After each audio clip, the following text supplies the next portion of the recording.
चैत्र मास की शुक्ल पक्ष की एकादशी तिथि को कामदा एकादशी का व्रत किया जाता है। पद्म पुराणों में से बहुत ही उत्तम और पापों का नाश करने वाली तिथि माना गया है। मान्यता है कि एकादशी व्रत करने से अत्यंत शुभ फल प्राप्त होता है। साथ ही से पिशाच तत्व दोष का नाश करने वाली बताया गया है, यानी इसके व्रत से जातक को राक्षस योनि प्राप्त नहीं होती। इस दिन भगवान विष्णु की विधि विधान से पूजा करने के साथ पद्म पुराण में वर्णित व्रत कथा का पाठ भी अवश्य करना चाहिए। तो आइए पढ़ते हैं कामदा एकादशी की व्रत कथा।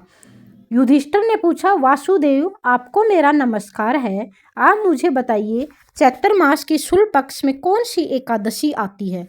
भगवान कृष्ण ने कहा, राजन, इस पुरातन कथा को सुनो जिसे वशिष्ठ जी ने दलीप के पूछने पर बताया था। दलीप ने पूछा, भगवान, मैं सुनना चाहता हूँ कि चैत्र मास के शुक्ल पक्ष में कौन सी एकादशी आती है। वशिष्ठ जी ने कहा, चैत्र शुक्ल पक्ष में कामदा नामक एकादशी आती है, जो परम पुण्यमयी होती है। यह पाप रूपी ईंधन के लिए दावानल ही है।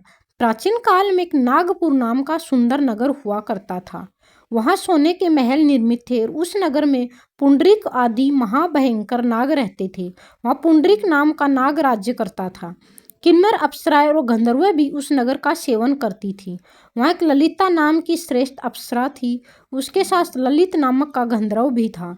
दोनों एक साथ पति पत्नी के रूप में रहा करते थे। दोनों परस्पर काम से पीड़ित थे। ललिता के हृदय में अपने पति की मूर्त बसी हुई थी। वही ललित के हृदय में सुंदरी ललिता का हमेशा निवास रहता था।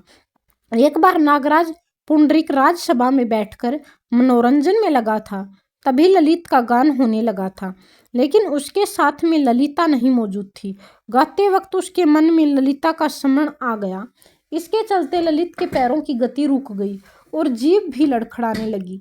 नागों में श्रेष्ठ कंकोटक को ललित के मन का संताप लगा। तब उसने राजा पुंडरीक को ललित के पैरों की गति थमने और जीभ लड़खड़ाने की बात बता दी। इस बात को सुनकर नागराज पुंडरीक की आंख क्रोध से लाल हो गई। उसने ललित को शाप दिया कि ध्रुवेंदु, तू मेरे सामने गान करते हुए भी पत्नी के वशीभूत हुआ, इसलिए तू राक्षस हो जा। राजा पुंडरीक के ऐसा कहने पर गंधर्व राक्षस हो गया। भयंकर मुख, विकार आंखें और देखने भर से भय लाने वाला रूप बन गया। राक्षस बनकर वह कर्म का फल भोगने लगा। ललित अपने पति को इस रूप में देखकर मन ही मन बहुत चिंतित होने लगी। बाहरी दुख से कष्ट भोगने लगी और सोचने लगी कि अब मैं क्या करूं, कहाँ जाऊं। मेरे पति पाप से कष्ट उठा रहे हैं। विलाप करती हुई ललिता घने जंगलों के बीच पति के पीछे पीछे घूमने लगी। वहां मन में एक सुंदर और आश्रम दिखाई पड़ा, जहाँ शांति मुनि बैठे थे। उनके किसी के साथ भी किसी प्रकार का वैर विरोध नहीं था। ललिता शीघ्र ही उनके पास गई और मुनि को प्रणाम किया। मुनि बहुत दयालु थे, जो ललिता के दुख को देखकर बोले, सुबह, तुम कौन हो, कहाँ से आई हो? तुझे सब कुछ सच सच बताओ, मुझे सब कुछ सच सच बताओ। ललिता ने कहा, हे महामुनि, वीर बंधुआ नाम के एक गंधर्व हैं, जिसकी मैं पुत्री हूँ। मेरा नाम ललिता है और स्वामी अपने पाप दोष के चलते राक्षस हो गई हैं। उनकी यह अवस्था मुझसे देखी नहीं जाती। ब्राह्मण, इस समय मेरा जो भी कर्तव्य है उसे मुझे बताइए। विप्रवर, जिस पुण्य से मेरे पति राक्षस भाव से मुक्ति पा सके, उसका उपदेश करें। ऋषि बोले, इस समय चैत्र मास की शुक्ल पक्ष की कामदा एकादशी है। यह सभी पापों को हरने वाली उत्तम तिथि है। तुम इस एकादशी का विधि पूर्वक व्रत करो। इसके बाद इस व्रत का जो पुण्य यो उसे अपने पति को दे दो।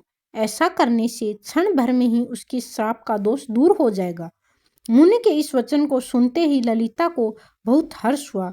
उसने कामदा एकादशी का उपवास किया और द्वादशी तिथि के दिन उन ब्राह्मणों के पास ही भगवान वासुदेव के सामने अपने पति के उद्धार के लिए कहा, मैंने जो इस कामदा एकादशी का व्रत किया है, उसके पुण्य मेरे पति को राक्षस भाव दूर हो जाए। वशिष्ठ जी कहते हैं, इनका कहने पर उसी समय ललित का पाप दूर होने से राक्षस भाव दूर हो गया। उसने दिव्य देह धारण किया और दोबारा गंधर्व तत्व की प्राप्ति हो गई। नृपश्रेष्ठ वे दोनों पति पत्नी कामदा एकादशी के प्रभाव से पहले भी अधिक सुंदर रूप करके विमान पर आरूढ़ होकर अत्यंत शोभा पाने लग गए। इससे जानकर कामदा एकादशी के व्रत को प्रयास करके विधि पूर्वक करना चाहिए। मैंने इस व्रत का वर्णन लोगों के हित के लिए किया है। एकादशी तिथि ब्रह्मा हत्या आदि पापों और पिशाच तत्व आदि दोषों का नाश करती है। इसका पाठ करने और सुनने से वाजपेयी यज्ञ के समान फल की प्राप्ति होती है। अगर दोस्तों आपको वीडियो अच्छी लगी हो तो प्लीज़ वीडियो को लाइक, शेयर और चैनल को सब्सक्राइब करें। मैं आपके सामने हर व्रत की कथा, हर धार्मिक आध्यात्मिक बातों की वीडियो लेकर आऊँगी। तो दोस्तों चैनल को लाइक, शेयर और सब्सक्राइब जरूर करें।